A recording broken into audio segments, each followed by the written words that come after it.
Welcome to the TLC's College Reading Strategies online workshop. Reading is important in today's job market. The type of job you secure will be based on how well you can read and apply new information, how well you can learn. Reading is a skill learned late in human history. It is not as old as music or drawing skills. There is no single area in the brain devoted to reading. Instead, parts of the brain designed for other tasks are used to read. Reading does not come naturally, though learning does. Reading requires skills that have to be learned, and college-level reading requires additional skills. In college, you are expected to read and understand what you read, but what exactly is reading? Reading is learning, it's intentional, an active process, a task that requires focus and attention, it's contextual, it's two-way communication between an author and reader. It's understanding and interpreting, thinking and reflecting, and making connections between previous experiences and learning. Critical reading is a complex thinking technique that involves discovering and taking apart an author's meaning, evaluating the author's meanings based on established standards, and incorporating the meaning into the ideas you already know. Critical reading, as required for textbooks and other college reading material, is more complicated than reading done for pleasure, which is why college reading is more difficult and takes more time than pleasure reading.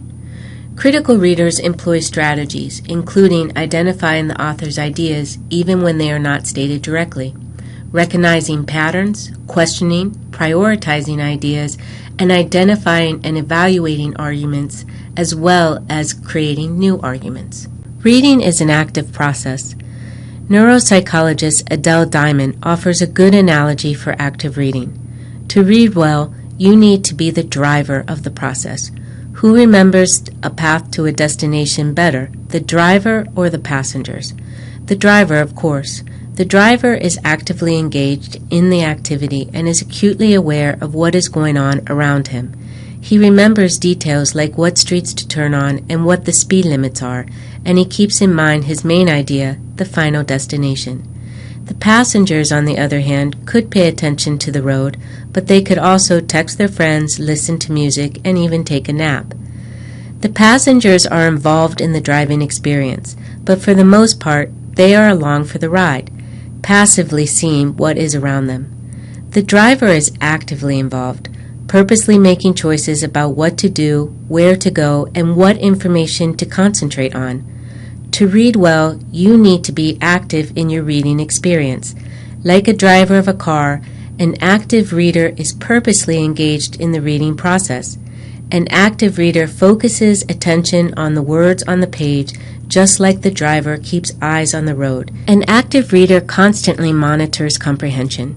If he becomes passive in his reading, he may read each word but not carefully monitor his understanding. Like the passenger of a car, he may shift his focus from one thing to another. He may daydream. He may even fall asleep. Active reading is always better than passive reading. Active reading requires that you purposely do something with the reading material to help you remember it. In order to be an active reader, you need to adopt a reading method like PSR, which stands for Preview, Study, Read, and Review. The key to PSR is purposeful, direct questioning before, during, and after reading, creating effective questions about your reading material and then answering them helps you confirm that you have correctly identified main ideas and details. What you should ask yourself depends on when in the reading process you are asking the questions. You learn best when you can connect new information to the information you already know.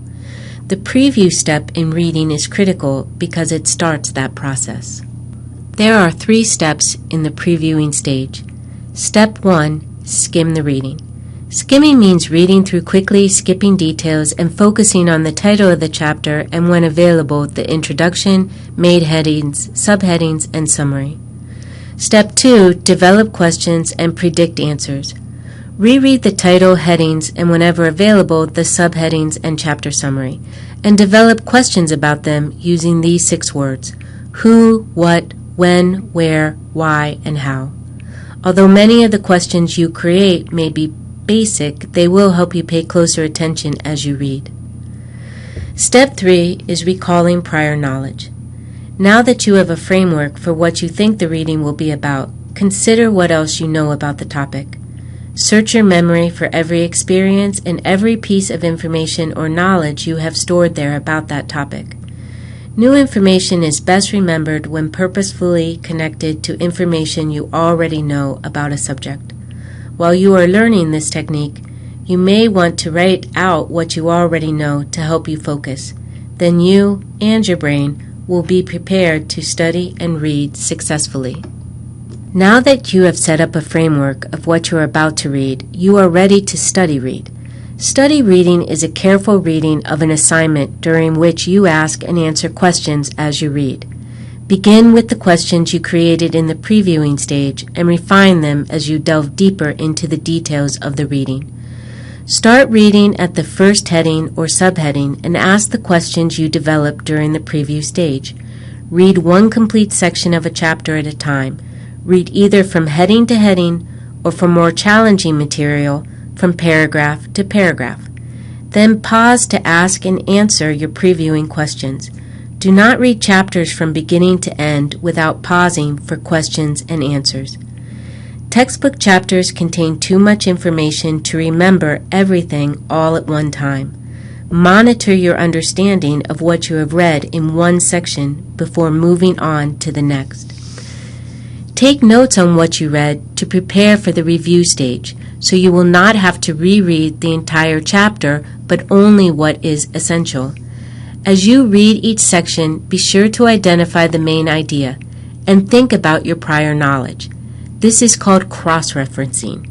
You cross-reference new information by determining what is similar or different between new information and your prior knowledge. If the new and prior knowledge are the same, you reinforce what you have already stored in your memory. If the new and prior knowledge are different, you know that you need to continue to question, reflect, and investigate until you figure out what is correct. Review at the end of your entire reading assignment. Begin by confirming the main ideas presented, and then organize the new information in a meaningful way. For example, if you know that the author uses a comparison-contrast pattern, create a chart that shows how things are similar and different. If you know that the author uses listing or process, create a visual that shows a list or the steps to that process.